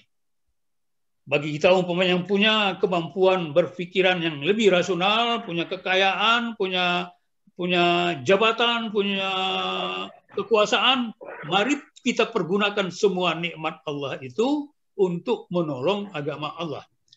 Jadi, isu utamanya adalah menolong agama Allah. Bukan menolong orangnya gitu. Bukan menolong pribadinya. Menolong agama Allah yang diperjuangkan oleh orang-orang menolong agama Allah. Nah, kita masuk di dalam komunitas itu. Kenapa? Kalau kita masuk dalam kelompok orang-orang beriman, maka kita menjadi orang-orang beriman yang dalam konteks kehidupan kita sehari-hari, kita akan terpelihara. Kata Nabi, orang-orang beriman, kambing yang terpisah dari kelompoknya, itu akan mudah diterkam oleh serigala. Maka komunitas kita, dan saya sangat bangga ini dengan komunitas kita ini yang di-manage oleh Mas Edwin Wiranegara, pengajian ini, dan mudah-mudahan ini akan berkembang terus, akan melahirkan kegiatan-kegiatan amal saleh yang akan menolong agama Allah. Nanti kalau kita menolong agama Allah, Allah pasti menolong kita. Demikian, wallahu a'lam. Ya. Ya, terima kasih pertanyaannya, Bro Bimo ya. Mungkin ada nyabang sedikit nih, silakan kalau masih mau lanjut nih. Boleh, kalau saya masih boleh bertanya? Silakan. Silakan Pak Nur Halis. Ya, baik. Bagaimana pemahaman secara ilmu balaghah atau ilmu mantek, Pak Prof, bahwa Allah itu kan sudah maha kuasa, tidak butuh pada makhluknya. Ya. Tentunya pengertian intan surullah yang surkum itu quote-unquote adalah sejauh mana kita sebagai hamba Allah itu bisa berpartisipasi, Prof, terhadap syiar Islam ini. Bukan berarti agama Allah itu memerlukan pertolongan, begitu barangkali, Prof? Pemahamannya bagaimana? Apakah seperti itu? Ya. Jadi intan surullah yang surkum wa syabit aqdamakum itu tidak harus kita pahami secara harfiah. Ya. Sebenarnya agama Allah tidak perlukan pertolongan.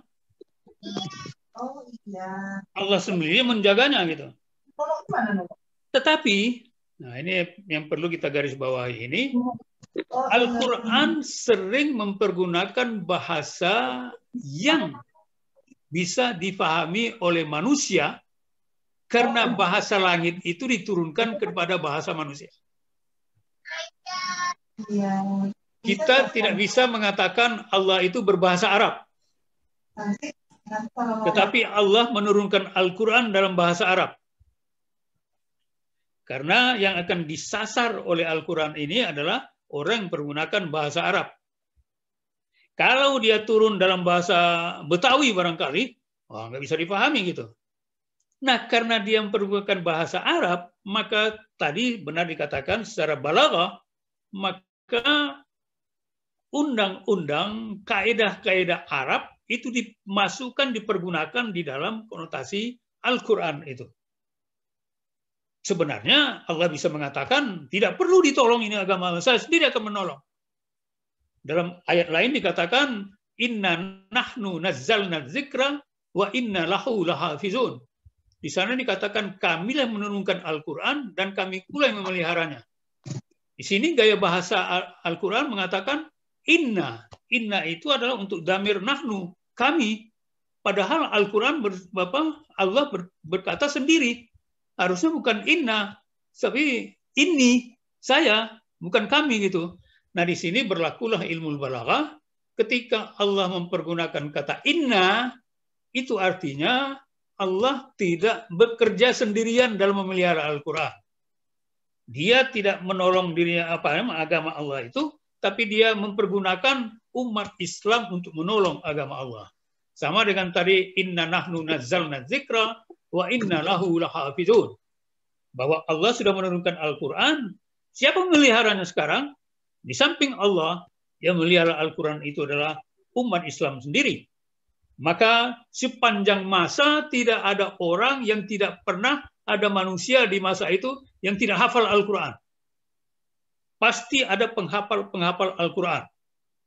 Bahkan dalam perkembangan akhir-akhir ini, banyak sekali anak-anak yang masih di bawah umur sudah hafal Al-Quran.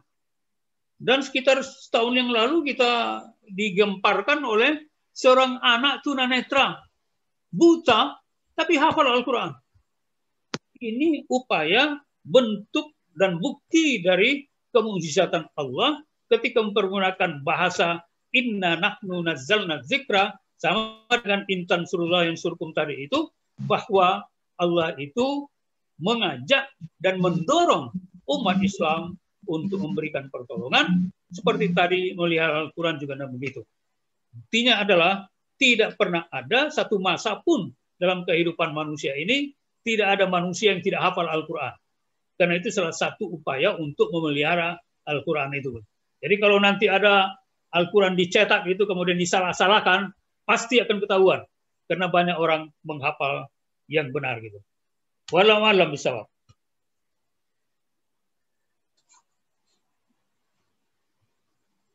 Terima kasih, Bro. Ya, mari.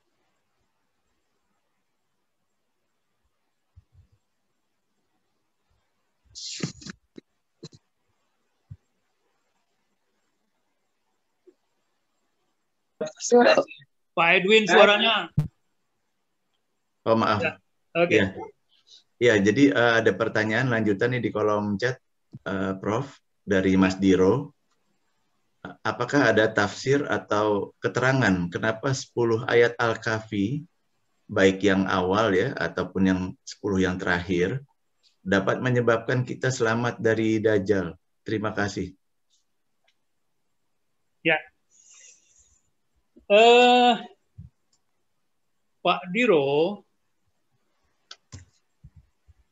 ada satu kaidah di dalam bahasa Arab, dalam bahasa Al-Quran, bahwa apa yang dijelaskan oleh ayat Al-Quran itu harus dipahami dalam arti takwil, maknawi, yakni kandungan yang dimuat oleh runtunan ayat-ayat itu. Nah, tentu saja ini penafsiran namanya.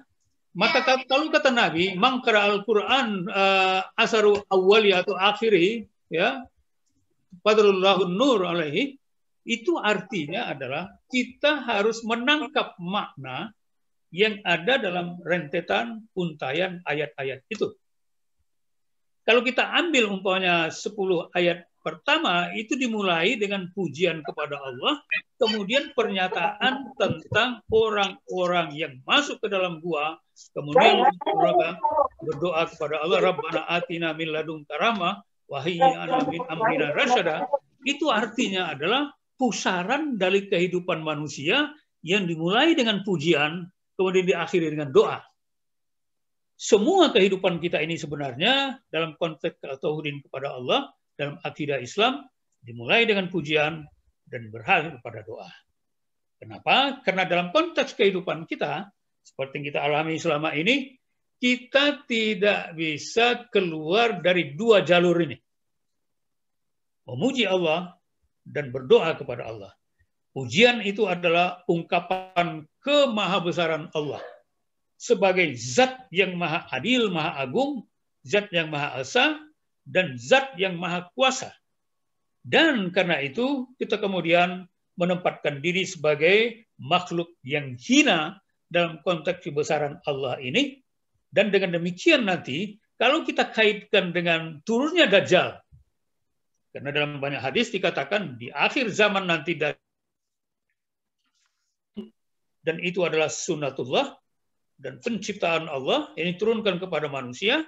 Dan kalau kita lentangkan pada konteks tadi pujian dan doa tadi itu, kita akan selamat dari fitnah Dajjal ini. Karena kita sudah dipelihara oleh pujian, tahmid, dan tad'id dalam konteks berdakwah kepada Allah. Kiranya ini sebenarnya dalam konteks bahwa kita ini berada dalam pemeliharaan Allah. Ya'simullah, kita berada dalam pemeliharaan Allah. Dan kalau kita berada dalam pemeliharaan Allah itu, kita berada dalam ketentraman yang tidak akan bisa diganggu oleh apapun. Wallahu a'lam. Baik, Prof. Mungkin dari Saudara Diro mau ada pertanyaan lanjutan terkait dengan pertanyaan awal tadi. Silakan. Terima kasih, Prof. Cukup.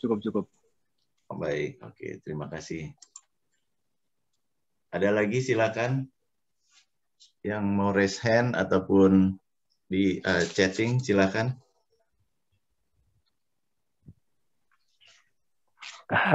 Saya boleh tanya sekali lagi? Ya, silakan. Silakan. Ya, silakan. Enggak, tadi sebenarnya lanjutan dengan pertanyaan tadi, Dok. Prof ya. Mengenai bagaimana kita memperjuangkan Islam itu sendiri gitu ya. Karena ada berbagai macam, seperti misalnya kan ada yang tadi saya bilang tadi hanya dengan mendirikan organisasi atau mungkin dengan caranya sendiri, artinya dengan kalau saya bisa klasifikasikan itu mungkin ada yang pasif, ada yang aktif gitu. Nah, kira-kira menurut pandangan Profesor gitu ya, sebaiknya seperti apa sih kita memperjuangkan Islam ini? Karena kalau kita lihat dunia Islam secara luas kan artinya Islam di mana-mana ya ada yang menggembirakan Islam berkembang seperti di Inggris itu kan cepat sekali perkembangannya. Tapi ada juga di belahan dunia lain umat Islam tidak dalam posisi yang menguntungkan. Seperti misalnya di Myanmar kemarin kan di Rohingya, terus kemudian di belahan dunia yang lain. Nah itu kira-kira bagaimana cara kita memperjuangkan Islam ini supaya lebih langsung terasa gitu loh, Prof. Gitu. Silakan, Mas. Izinkan saya membuat analog tentang memperjuangkan Islam ini, sebuah hadis Nabi yang mengatakan kalau Anda melihat kemungkaran, ya, kita bisa balik nanti kalau kita mau menegakkan kebenaran. Kata Nabi, apabila kamu melihat kemungkaran, idza ara al-munkar, ya, perintah pertama itu fal yughayyirhu biyadihi. Robah dengan tanganmu. Semua ahli hadis ini memberi syarah yang dimaksud dengan tangan itu adalah kekuasaan.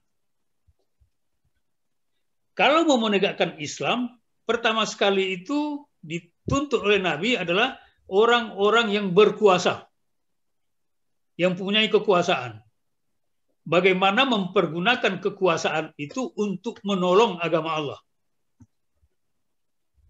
Jadi mungkin mohon maaf kalau saya agak menyerempet sedikit ke politik ini. Sebenarnya saya tidak ingin ke situ sebenarnya. Kalau kita seorang bupati umpamanya, kita harus mempergunakan jabatan bupati kita itu menolong agama Allah. Kalau kita gubernur, kita pergunakan jabatan gubernur itu menolong agama Allah. Kalau kita presiden, harusnya menolong agama Allah. Apalagi kalau kita ditarik lagi ke bawah, kalau kita seorang pemilik perusahaan, kita harus menolong agama Allah di perusahaan kita itu. Kalau kita seorang kepala keluarga, ya, kita harus menolong agama Allah dalam konteks kepala keluarga kita itu. Nah, kata Nabi, fa'illam yastati'.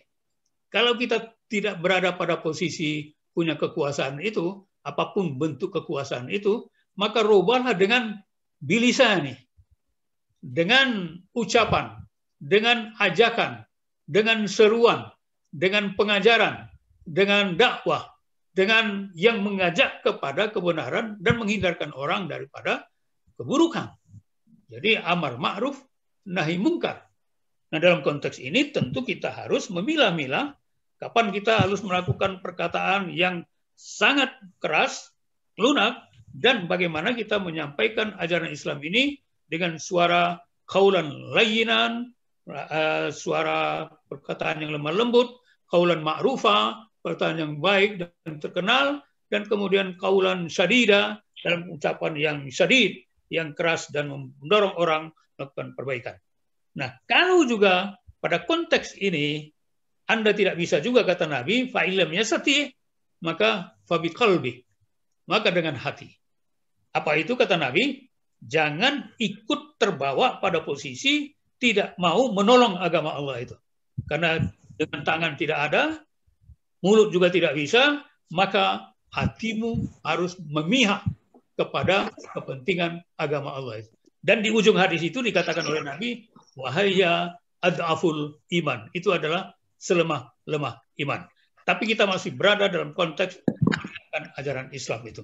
Jadi sini ada pilihan memang dengan kekuasaan, dengan lisan, dan dengan hati. Semoga kita berada pada ketiga kalau kita berada pada posisi yang pertama, alhamdulillah. Tapi kalau kita berada pada posisi kedua, alhamdulillah juga. Tapi kemudian kalau kita berada pada posisi ketiga itu juga alhamdulillah. Kita jangan berada pada posisi yang keempat. Tidak ada peduli sama sekali gitu. Oleh sebab itu kita harus memilah-milah posisi kita berada di mana gitu. Walau alam Pak Mimo. Jadi tergantung posisi ya Prof ya. Artinya ya, apa yang bisa kita optimalkan dari posisi kita betul. Sekarang gitu ya Prof. Ya. Ya. Tapi titiknya adalah harus ada pemihakan.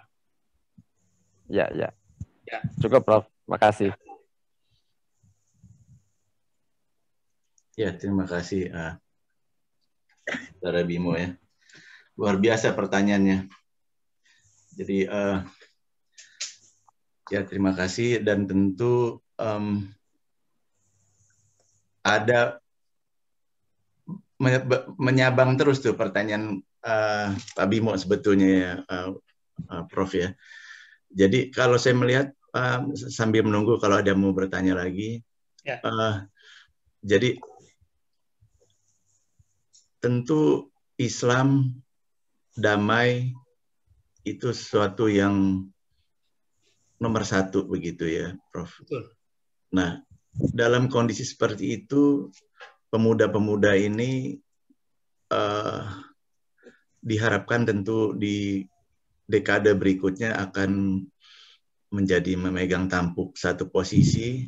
Maka melihat misal contoh situasi yang sekarang, PR besarnya adalah kalau untuk jangka panjang berarti bagaimana kita memupuk pemuda-pemuda ini dari sisi akhlak maupun juga ilmu, misalkan teknologi dan sebagainya. Jadi kombinasi antara itu supaya mereka di waktunya nanti lebih baik dari kita sekarang.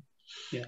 Nah, dikaitkan dengan kondisi sekarang, tentu dalam pesan yang ya quote unquote ya, ini bahasa Om Adam tadi, quote unquote yang relatif damai ini tentu kita harus berjaga dengan bijaksana begitu. Ya. Bijaksana dalam kaitan misalkan jika debatnya masih bisa reasonable, ya kita bisa berdiskusi yang reasonable. Tapi kalau memang kelihatannya agak bagaimana, ya lebih baik kita menghindar begitu. Bagaimana Prof keterkaitan itu? Ya, saya ingin garis bawahi dulu kata menghindar ini ya. Mungkin bukan menghindar kali Prof ya, tiarap kali ya. Tiarap ataupun juga saya sih sebetulnya bukan menghindar katanya ya. Yang saya punya itu tiarap sama apa ya, saya waktu itu punya catatan sendiri ya, tapi salah satunya tiarap gitu Prof. Ya. Iya. Mohon maaf Mas Edwin, ini saya lebih percaya diri untuk mengatakan hati dengan hati, melawan dengan hati. Ya. Jangan tiarap, lawan dengan hati. Sebab ketika kita sampai kepada memilih apa yang harus kita lakukan ketika terjadi perjuangan dakwah di sana itu, kita tidak boleh memilih yang tidak peduli terhadap agama.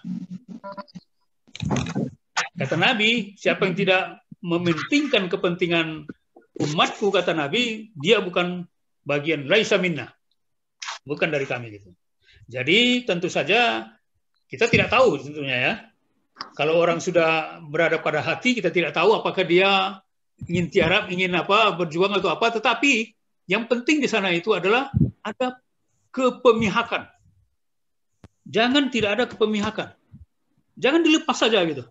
Iya. Sudahlah, udah nggak bisa kita lagi apa-apa, ya terserah aja lah. Bukan. Jangan terserah.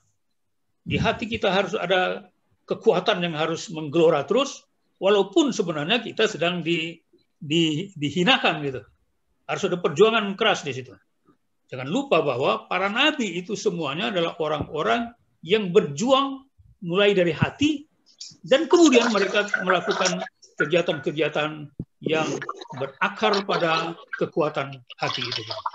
Jadi dalam konteks ini boleh jadi kalau Mas Edwin tadi makan tiarap dalam arti menyelamatkan atau membina dalam hati itu tanpa kemudian melakukan tindakan-tindakan yang revolusioner gitu. Ya, sehingga kalau dilihat sepintas lalu, kok Anda diam aja? Itu bukan diam. Jangan diam. Tetapi kita menyimpan di dalam hati kita ada perjuangan di sana gitu. Walau Mas Edwin. Iya, alhamdulillah. Insya Allah itu terpelihara terus. Dengan Bang Edwin, apa masih ada waktu? Monggo, silakan, Komandan. Baik, iya. Prof, saya masih kembali pada pertanyaan awal tadi. Ya. Kita kan berangkat di surat Kahfi ini kan dengan pemuda-pemuda yang dekat dengan Allah, Prof ya. Nah, tentunya pemuda-pemuda tadi itu sudah tercatat di Lauhul Mahfuz ya, Prof ya. Yang tahu hanya Allah sendiri. Bahwa di Lauhul Mahfuz itu si A, si B, si itu nantinya begini. Nah, pertanyaan saya tadi adalah ketika di dalam satu ruangan tadi yang peserta yang 40, kemudian yang 5 benar-benar mengupgrade dirinya dalam ketakwaan, tapi yang 35 biasa-biasa aja. Ini tadi kan kata Prof kan karena yang 35 tidak bisa menerima dengan hati, artinya cuma masuk telinga kanan, keluar telinga kiri gitu kan. Nah, yang menyebarkan itu Prof, pertanyaan saya tuh, kok kenapa yang 5 tuh dia bisa menerima dengan hati, tapi yang 35 kok ya biasa-biasa aja. Pertanyaannya saya adalah yang menyebabkan beda itu apa gitu. Terima kasih. Kalau kita teliti dalam ungkapan Al-Quran, kalbun itu akar katanya adalah kallaba yukallibu takliban kalbun khilabun. Arti harfinya berbolak-balik gitu. Jadi maka ini kaitan dengan hadis Nabi, al-iman yazid wa yanqus. Iman itu ada tambahnya, ada turunnya gitu. Nah, dalam teori ilmu kalam, hati yang berbalik-balik ini dikatakan itulah iyyasha Allah. jika dikehendaki Allah. Maka dalam surat Al-Baqarah di awal-awal dikatakan fi qulubihim maradun fazadahumullahu marada. Di hati mereka ada penyakit dan Allah menambah penyakit itu di dalam hati mereka. Ayat ini harus dipahami, jangan diartikan Allah menambah penyakit mereka. Ya. Karena itu berarti kalau kita mengatakan memahami ini Allah menambah penyakit mereka, itu berarti Allah menzalimi manusia itu. Tetapi fazadahumullahu marada ini bahwa secara sunnatullah kalau ada orang sakit umpamanya tidak mau berobat ke dokter, apa yang dia alami? Dia akan bertambah-tambah sakitnya. Maka orang seperti ini yang sakit hatinya itu, yang hatinya itu marad itu, karena tidak mau menerima pengobatan dari kalimat-kalimat Allah, maka Allah kemudian menambahkan penyakitnya itu. Sama dengan tadi orang yang tidak mau berobat, maka penyakitnya akan bertambah. Bahkan di ayat lain dikatakan, fazadahumullahu marada walahum azabun alim. Bahkan kepada mereka akan diberikan azab yang pedih. Dan kalau penyakit mereka bertambah-tambah, itu dalam konteks balaghah Al-Quran, itu kan surat Al-Baqarah ini, ayat 8, ayat 10 ini, fi qulubihim maradun, fazadahumullahu marada. Ada dua kata marad yang diulang. Satu maradun, satu marada. Fi qulubihim maradun, fazadahumullahu marada. Nah, dalam qawaidut tafsir, kalau terdapat dua kata yang sama dan bentuk katanya itu adalah nakirah, tidak pakai alif lam, maka kata yang pertama pasti beda dengan arti kata yang kedua. Atau sebaliknya, kata yang kedua pasti berbeda dengan arti kata yang pertama. Maka ketika mengartikan fi qulubihim maradun, itu penyakit mereka satu, fazadahumullahu marada, maka penyakit yang kedua ini adalah penyakit yang sudah komplikasi. Kita tidak boleh menerjemahkan marad yang kedua ini sama dengan marad yang pertama. Kalau marad pertama itu adalah satu penyakitnya, maka marad yang kedua harus kita pahami secara komplikasi. Sudah banyak penyakitnya gitu. Oleh sebab itu Allah menambah penyakit mereka karena mereka tidak mau berobat. Jadi kembali kepada analog tadi itu, maka orang-orang yang tadi, yang 35 orang itu tidak mau menerima, maka itu artinya dia tidak peduli, tidak punya perhatian. Kalaupun ada perhatian yang sedang mendengar raja, tidak memperhatikan. Sama juga kita dengan belajar umpamanya kan. Sekian banyak orang mahasiswa kita, ada yang serius, ya, ada yang di belakang tinggal ngomong-ngomong aja di belakang. Saya selalu memperhatikan mahasiswa-mahasiswa saya itu. Kalau ada mahasiswa yang baik-baik itu memang dia selalu ambil kursi di depan itu. Tapi yang belajarnya itu main-main itu dia pergi ke belakang, dia main-main HP di sana itu. Kadang-kadang kita beri peringatan juga. Ada harus perhatikan loh gitu. Jadi dalam konteks ini saya bisa mengatakan memang dalam konteks kejiwaan manusia ada yang berbeda-beda. Karena kalbu itu bisa dibolak-balikkan oleh Allah Subhanahu wa taala. Walau alam Pak Nur Khalis. Terima kasih, Prof. Ya. Baik.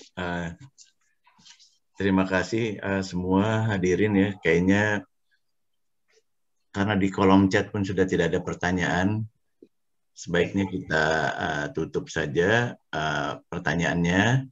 Dan insya Allah ada kesempatan lagi ya, Prof ya. Alhamdulillah, insya Allah. Kalau lebih cepat ini apa? Ya. Jauh-jauh hari diberitahu gitu. Ya, baik, Prof. Jadi ini alhamdulillah, Prof, ada Ibu juga hadir. Mana Ibu? Mana Ibu? Ibu. Iya. Ibu. Assalamualaikum, Bu. Iya. Baik. Prof. Ya. Mungkin kita tutup saja dulu dengan mohon dengan ada doa dan doa penutup kafaratul majelis, begitu Prof? Baik, baik. Baik, terima kasih banyak Prof. Silakan. Baik, kita tutup dengan sama-sama membaca kafaratul majelis. Subhanakallahumma wa bihamdik wa asyhadu an la ilaha illa anta wa atubu ilaik. Amin.